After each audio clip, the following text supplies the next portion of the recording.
नमस्कार दोस्तों, मैं Rajesh Chaudhary prince math education में एक बार फिर से आपका हार्दिक स्वागत करता हूं। जैसा कि आपको पता है कि मैं 3-4 दिन से रेगुलर मैथ्स की क्लास ले रहा हूं। वो क्लास मैं एनडीए एयरफोर्स नेवी के लिए ले रहा हूं। उसके बाद में मैं आपके सामने जो राजस्थान की जो एग्ज़ाम होती है, पटवार, ग्राम सेवक, आरएस, एलडीसी, इन सब एग्ज़ाम के लिए भी मैं एक मैथ्स का पार्ट लेके आया हूँ, जो क्या होती है अपने लिए जनरल मैथ्स के नाम से अपन बोलते हैं, जिसको सामान्य जो मैथ है अपने पास, वो चीज़ भी मैं आपके सामने लेके आया हूँ। और उनके लिए भी मैं आपको अध्ययन कराऊंगा, कंप्लीट अध्ययन कराऊंगा। जो अपने राजस्थान लेवल की एग्ज़ाम है उनमें वो आती है, कुछ एक एग्ज़ाम जो सेंट्रल लेवल की एग्ज़ाम है उनमें भी वो एग्ज़ाम में क्वेश्चन आते हैं। उस लेवल तक की अपन मैथ्स को लेके चलेंगे। जो स्टूडेंट्स इस चीज़ में कंफ्यूज होते हैं कि हमारे पास यूट्यूब पे अपने पास मैथ्स तो खूब है, मैथ्स के चैनल खूब सारे हैं और बहुत से लोग मैथ्स पढ़ा रहे हैं, एक से बढ़कर एक मैथ्स पढ़ा रहे हैं। लेकिन दिक्कत ये नहीं है, मैथ सभी पढ़ा रहे हैं और सब, मैं ये नहीं बोलता कि मैं पढ़ा रहा हूँ, मेरे से भी बेस्ट बहुत टीचर हैं जो मैथ पढ़ा रहे हैं, बहुत टीचर हैं जो मैथ पढ़ा रहे हैं। लेकिन दिक्कत क्या आती है, वो सब थोड़ा सा पार्ट यूट्यूब पे डालते हैं और उसके बाद में वो क्या चला जाता है, पेड कोर्स के लिए वो बोलते हैं कि हमारा फलानी जगह, हमारा उस जगह, हमारा उस प्लेटफॉर्म पे कोर्स चल रहा है, वहाँ से आप पेड कोर्स खरीद लीजिए। तो हर बच्चा तो पेड कोर्स खरीद नहीं सकता। तो ऐसे बच्चे जो पेड कोर्स नहीं खरीद सकते हैं और जिनको संपूर्ण मैथ चाहिए, संपूर्ण उनको सिलेबस के अकॉर्डिंग कंप्लीट मैथ चाहिए, उसके लिए आप मेरे यूट्यूब चैनल से जुड़े रहिए। और कोई भी दिक्कत हो तो जो प्रिंस मैथ एजुकेशन के नाम से मेरा टेलीग्राम है, इसी नाम से मेरा इंस्टाग्राम है और इसी नाम से फेसबुक पेज है, उस पर आप कमेंट के द्वारा आप अपनी जो भी प्रॉब्लम है वो अपने लिख सकते हैं और शेयर कर सकते हैं, ताकि मैं आपके सामने उसके आंसर लेके आऊँ। तो जो स्टूडेंट्स तैयारी कर रहे हैं लेकिन उनको एक कंटिन्यू क्लास नहीं मिल रही है, कुछ ना कुछ अभाव मिल रहा है क्लास में, और उनको कुछ पार्ट मिल रहा है कुछ नहीं मिल रहा है, तो संपूर्ण पाठ्यक्रम के लिए, संपूर्ण सिलेबस के अकॉर्डिंग पढ़ाई करने के लिए मेरे चैनल से जुड़िए, इसे सब्सक्राइब कीजिए, लाइक कीजिए, ज़्यादा से ज़्यादा शेयर कीजिए, ताकि सब लोगों के पास ये चीज़ पहुंच सके। चीज़ समझ पा रहे हो? तो अपन इसमें जो आज जो मैथ स्टार्ट करना जा रहे हैं, जो मैथ अपन स्टार्ट करेंगे वो कौन कौन सी एग्ज़ाम के लिए इम्पोर्टेंट होगी और कहाँ कहाँ तक अपन पढ़ाएंगे, कितना पढ़ाएंगे, तो मैं आपको बता देना चाहता हूँ। जो आज जो मैथ पढ़ाऊँगा वो अपने पास स्पेशली पटवार के लिए, ग्राम सेवक के लिए जो आने वाली भर्ती है, ग्राम सेवक के लिए, आरएस के लिए, रीट के लिए, एलडीसी के लिए, और भी जो एग्ज़ाम हैं,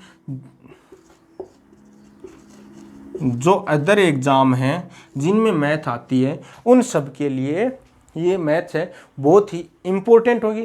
क्योंकि राजस्थान की जितनी भी एग्ज़ाम होगी उन सबको कवर करते हुए, उन सब के अकॉर्डिंग मैं ये मैथ्स लेके चल रहा हूँ। इसमें इन सभी एग्ज़ाम को ध्यान में रखते हुए ही आपको पढ़ाया जाएगा। तो इन एग्ज़ाम की जो भी तैयारी कर रहा है वो इस चैनल से ज़रूर जुड़े, ताकि आपको राजस्थान से संबंधित कोई भी एग्ज़ाम होगी उसमें मैथ कुछ भी आएगी, जो भी आपको टॉपिक अपना सिलेबस में है वो टॉपिक आप यहाँ से सर्च कीजिए और देखिए, ताकि आपको कहीं से भी अलग पढ़ने की ज़रूरत नहीं है। उसके बाद में सेंट्रल लेवल की कुछ एक एग्ज़ाम है जिनमें भी जो मैथ आती है, यही मैथ आती है, लेवल भी यही रहता है, तो उनके भी लिए भी बता देता हूँ मैं। जैसे अपने पास एसएससी एग्ज़ाम लेती है, एसएससी जैसे एग्ज़ाम लेती है, सीएचएसएल लेती है। उसके बाद में अपने पास एसएससी सीपीओ लेती है, सीपीओ, ठीक है। उसके बाद में दिल्ली पुलिस,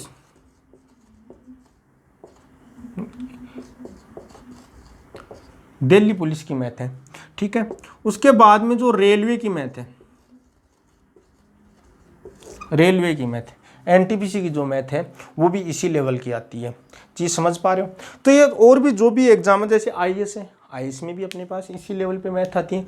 एग्जाम बड़ा है लेकिन जो मैथ है ये तो कॉमन मैथ है, तो ये सब बच्चों को ध्यान में रखते हुए उसी लेवल पे पेपर को सेट किया जाता है। तो हमको समझ में आ रहा होगा आपको कि ये मैथ पढ़ने से आपको राजस्थान की तो कंप्लीट एग्जाम आप अटेम्प्ट करने में आपको कोई दिक्कत होगी ही नहीं। उसमें तो आप पूरा कवर कर ही रहे हो। उसके अलावा भी आप सेंट्रल गवर्नमेंट के भी कुछ ही एग्जाम हैं, सिर्फ सीजीएल को छोड़ के। सीजीएल तक इसलिए नहीं लेके जा रहा क्योंकि सीजीएल के लिए स्पेशली अपन बैच चलाएंगे जो सिर्फ सीजीएल के लिए ही होगा, जिसमें अपन बहुत ही अपग्रेड होके चलेंगे। जिनको यहाँ तक तैयारी करनी है उनके लिए ही ये आज की जो क्लास है ये स्टार्ट होने जा रही है, और ये आपके लिए बहुत ही फायदेमंद क्लास है। ठीक है, तो इसमें अपन छोटी सी चीज़ पढ़ेंगे आज, थोड़ी सी शुरुआत करते हैं, ज़्यादा नहीं पढ़ते हैं आज, छोटे सी क्लास में अपनी शुरुआत करते हैं आज एक छोटे से टॉपिक की। जो अपनी जो मैथ है या फिर अपना कोई भी एग्ज़ाम है उसमें उसका ज़रूर ही सिलेबस में उसके बारे में दिया होता है। उसको अपन क्या बोलते हैं, नंबर सिस्टम। क्या है वो टॉपिक अपना, नंबर सिस्टम, संख्या पद्धति।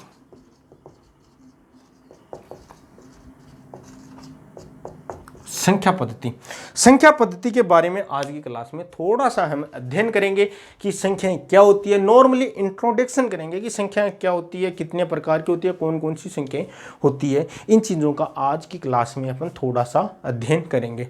तो पहले तो अपन देखते हैं कि संख्या पद्धति होती क्या है। संख्या पद्धति होती क्या है जितनी भी संख्याएं हैं, जितना भी हम रियल लाइफ में संख्याओं के बारे में जानते हैं, उन सब का जो अपन अध्ययन करने का एक तरीका है, अपना एक प्रारूप है कि कौन सी संख्या कहाँ काम में लेनी है, कौन सी संख्या कहाँ लेनी है, वो एक सिस्टम बना हुआ है उन संख्याओं का। तो एक अपना पास एक पद्धति है संख्याओं के अध्ययन करने की, जो एक पद्धति है उसको क्या बोलते हैं, संख्या पद्धति या नंबर सिस्टम कहा जाता है। एक सिस्टम बना हुआ है अपने को, कौन सी संख्याएं कहाँ पे काम में लेती हैं, कौन कौन सी संख्याएं होती हैं, सबका सामूहिक अध्ययन। पर्सनली देखने सामूहिक अध्ययन ही क्या कहलाता है, अपना नंबर सिस्टम। और नंबर सिस्टम के अंदर हम क्या अध्ययन करते हैं, नंबर के बारे में अध्ययन करते हैं कि नंबर कितने प्रकार के होते हैं, कौन कौन से होते हैं, क्या क्या होते हैं। तो नंबर सिस्टम है, उसमें संख्याओं का जो अध्ययन किया जाता है उसको नंबर सिस्टम। तो हम सबसे पहले देखते हैं नंबर क्या होता है। ठीक है, तो हम सबसे पहले नंबर देखते हैं। तो नंबर हम दो प्रकार से पढ़ सकते हैं। नंबर कौन कौन से पढ़ सकते हैं अपन, एक तो अपने पढ़ लिया जैसे रियल नंबर, वास्तविक संख्या।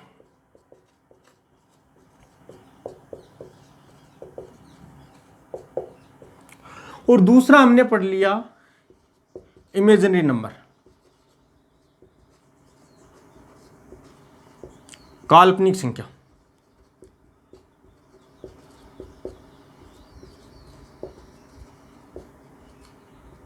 काल्पनिक संख्या, एक तो हमने पढ़ा वास्तविक संख्या और दूसरा हमने काल्पनिक संख्या। दो संख्याओं के बारे में अध्ययन करते हैं। तो सबसे पहले मैं आपको बताता हूं काल्पनिक संख्या कौन सी होती है। हम किसी भी संख्या को किसी भी नंबर लाइन पे रिप्रेजेंट करते हैं, यानी कोई भी अपन नंबर लाइन लेते हैं और नंबर लाइन पे जिस संख्याओं को रिप्रेजेंट किया जाता है उनको क्या बोलते हैं, उनको क्या बोला जाता है, नंबर लाइन पे दो काल्पनिक, जिनको नंबर लाइन पे रिप्रेजेंट नहीं कर सकते और जिनको नंबर लाइन पे दर्शाया जा सकता है या फिर लिखा जा सकता है, उनको क्या बोलते हैं, रियल नंबर। तो रियल नंबर के अंदर तो अपने पास क्या आ जाएगा, वे संख्याएं जिन्हें नंबर लाइन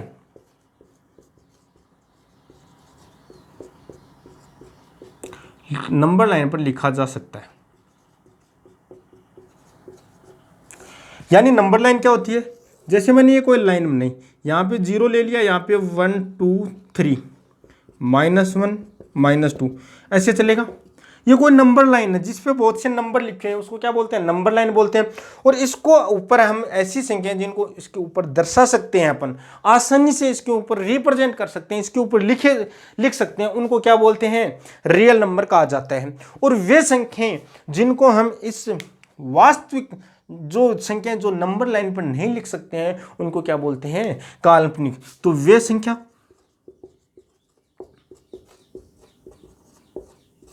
जिन्हें नंबर लाइन पर नहीं लिखा जा सकता,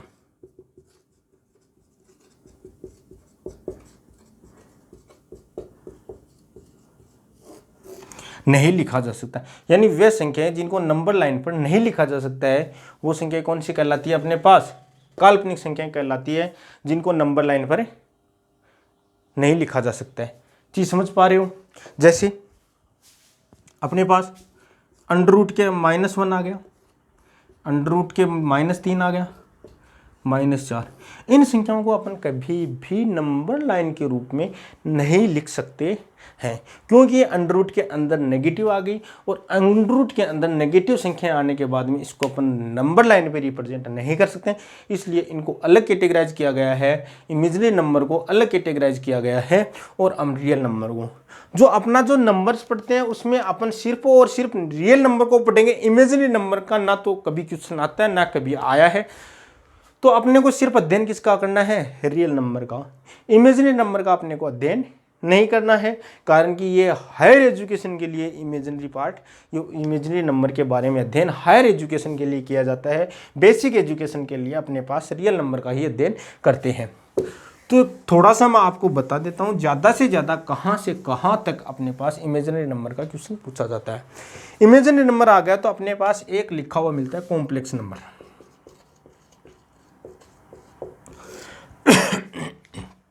इसको अपने को ज़्यादा समझने की ज़रूरत नहीं है, अपने को सिर्फ इसका एक स्टैंडर्ड फॉर्म और इसका मॉड्यूलस कैसे निकालते हैं ये ज़्यादा से ज़्यादा पूछा जा सकता है। ठीक है, तो इसका जो स्टैंडर्ड फॉर्म होता है वो x प्लस आयोटा y के रूप में होता है। आयोटा की वैल्यू वो अंडर रूट के अंदर -1 होती है। चीज़ समझ में आ गई। और इसके मापांक की बात करता है तो वो होती है अपने पास under root x² plus y²। तो ज़्यादा से ज़्यादा अपने पास कॉम्प्लेक्स नंबर के बारे में इतना ही होता है, जिसमें आपको बता देता हूं जो x होता है उसको क्या बोलते हैं आप? Real part, real part. और जो y होता है इसको क्या बोलते हैं? Imaginary part. ये इसका वास्तविक भाग है, ये इसका काल्पनिक भाग है। ये अपन कॉम्प्लेक्स नंबर के बारे में थोड़ा सा अध्ययन करते हैं और उसके बाद में अपने को कॉम्प्लेक्स नंबर से इमेजिनरी नंबर से अपने को कोई मतलब नहीं है, क्योंकि अपन ये उच्च अध्ययन की जो कक्षाएं हैं, जो उच्च अध्ययन करते हैं अपन, उनके लिए ही ये चीज़ इंपॉर्टेंट है। अपने लिए बेसिक मैथ में इनका कोई योगदान नहीं है। चीज़ समझ पा रहे हो? तो हम इसके बाद में अपन आते हैं अपने वास्तविक चैप्टर के जो हकीकत प्रारूप है उसमें आते हैं। ये तो थोड़ा सा नॉलेज हुआ कि नंबर के बारे में, कि नंबर क्या होता है, कॉम्प्लेक्स नंबर क्या होता है, रियल नंबर क्या होता है, रियल नंबर लाइन क्या होती है, तो आप समझ गए होंगे। उसके बाद में अपने पास आता है रियल नंबर, वास्तविक संख्या।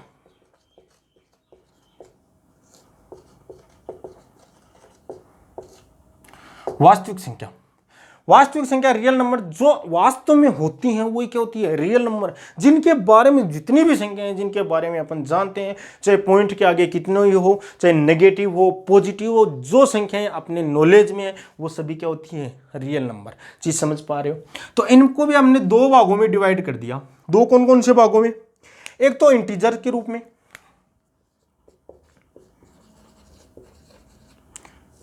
इंटीजर यानी पूर्णांक संख्या, इंटीजर नंबर। ये मैं लिख रहा हूं, इसका मतलब है नंबर्स। ठीक है, तो पूर्णांक संख्या।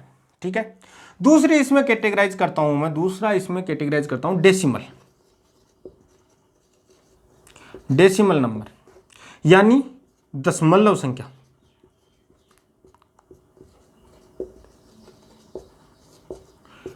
दशमलव संख्या। अब थोड़ा सा अपन पहले अध्ययन करते हैं, थोड़ा सा बता देता हूँ आपको इंटीजर क्या होते हैं। इंटीजर वे संख्या जिनको p/q के रूप में लिखा जाता है। इंटीजर कौन से होते हैं? जिनको p/q के रूप में लिखा जाता है वो क्या होते हैं? इंटीजर, जिन्हें p/q के रूप में लिखा जाता है।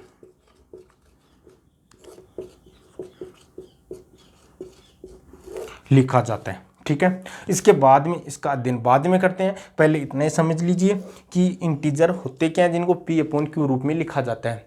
अब अपन अध्ययन करते हैं पहले थोड़ा सा डेसिमल के बारे में, कि दशमलव संख्याएं क्या होती है। दशमलव संख्याएं क्या होती हैं और कितनी होती हैं?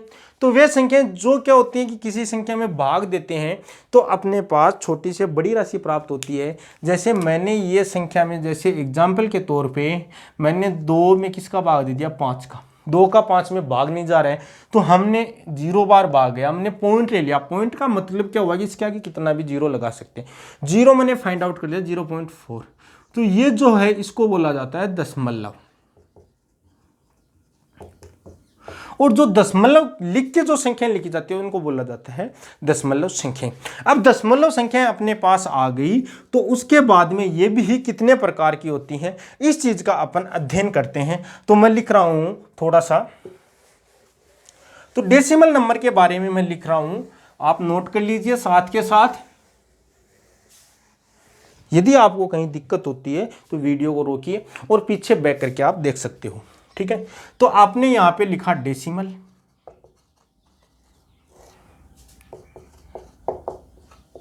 दशमलव संख्या,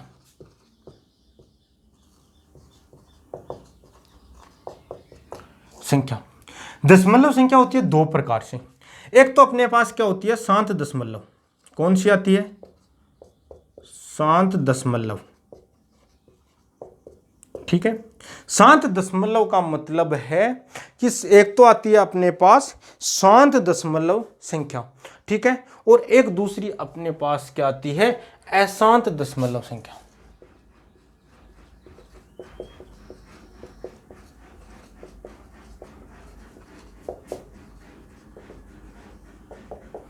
ठीक है, एक तो अपने पास आती है शांत दशमलव संख्या और दूसरी है अशांत। शांत दशमलव संख्या को तो बोला जाता है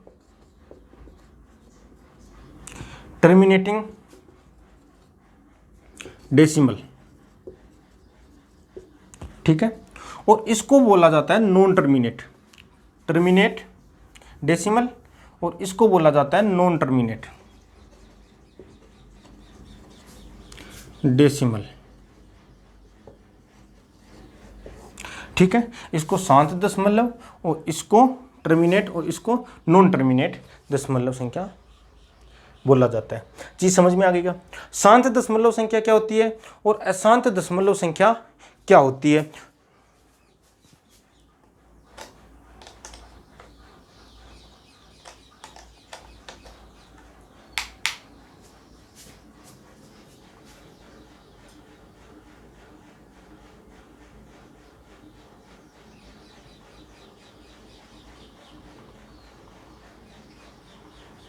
ठीक है, एक तो होता है शांत दशमलव संख्या, एक होती है अशांत दशमलव संख्या। शांत दशमलव का संख्या का मतलब क्या होता है कि दशमलव के बाद में वो संख्या क्या होती है एक निश्चित जगह जाके शांत हो जाती है। जैसे एग्जाम्पल के लिए रूप में लेता हूँ यहाँ पे, जिनको p/q फॉर्म में लिखा जा सकता है वो संख्या क्या होती है शांत दशमलव संख्या। तो इनको अपन ये बोल सकते हैं वे संख्या जिन्हें p/q फॉर्म में लिखा जाता है।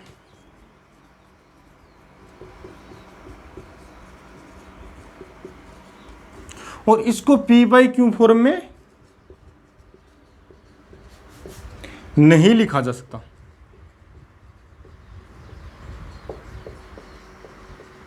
ठीक है, जैसे अपने पास, जैसे मैं एग्जांपल के तौर पे लेता हूं, जैसे मैं एग्जांपल के तौर पे यहां पे लेता हूं, मैंने यहां पे ले लिया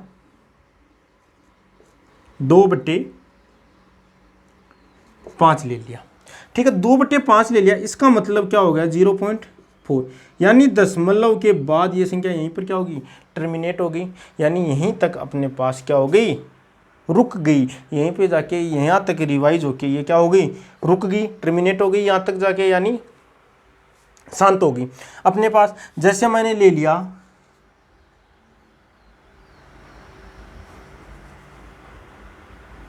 जैसे मैंने एक दूसरा एग्जांपल, जैसे यहाँ पे मैं ले लेता हूँ आपके पास 40/25 ले लेता हूँ। ठीक है, तो यहाँ पर देखिए 5 से कट रहा है पहले 8/5, यानी 5 से कम 5 6 पंजे 30, यहाँ तक जाके संख्या क्या हो गई, टर्मिनेट हो गई। ठीक है, यहीं पे जाके रुक गई, ये तो शांत हो गई। यानी दशमलव के बाद में कोई 2-4 संख्याएं आती है और उसके बाद में वो संख्याएं क्या हो जाती है, वहीं पे शांत हो जाती है, रुक जाती हैं, एक निश्चित चक्कर के बाद में रुक जाती है, उसको शांत दशमलव संख्या। वे संख्याएं जो अशांत दशमलव है यानी नॉन टर्मिनेटिंग है, जो क्या होती है, आगे से आगे चलती रहती हैं। ठीक है, तो अपने पास क्या आती है, वे संख्याएं जो आगे से आगे टर्मिनेट होती रहती है। जैसे मैं एग्जांपल लेता हूं 10/3, अपने पास 10/3 है, इसमें अपने पास क्या था 3.33333 ऐसे चलता रहेगा ये। ठीक है, यानी इस रुकती नहीं है, ये संख्याएं जो रुकती नहीं है उनको क्या बोलते हैं, नॉन टर्मिनेट दशमलव संख्या, नॉन टर्मिनेटिंग डेसिमल बोलते हैं उनको, नॉन टर्मिनेट डेसिमल बोलते हैं। चीज़ समझ पा रहे हो। उसके बाद में अपन पहले पढ़ते हैं, तो ये तो क्या है, टर्मिनेटिंग डेसिमल है, और ये अपने पास क्या है, नॉन टर्मिनेटिंग डेसिमल है। ये तो टर्मिनेटिंग डेसिमल है और ये क्या है, नॉन टर्मिनेटिंग डेसिमल है।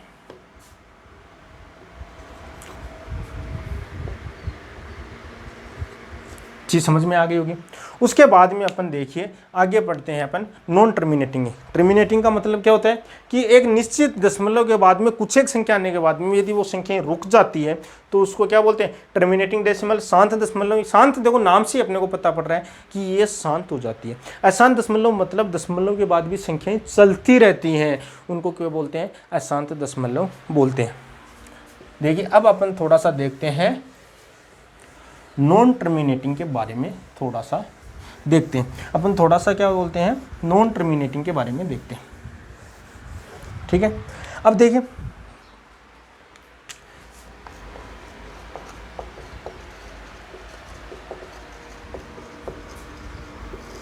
नॉन टर्मिनेट अशांत दशमलव,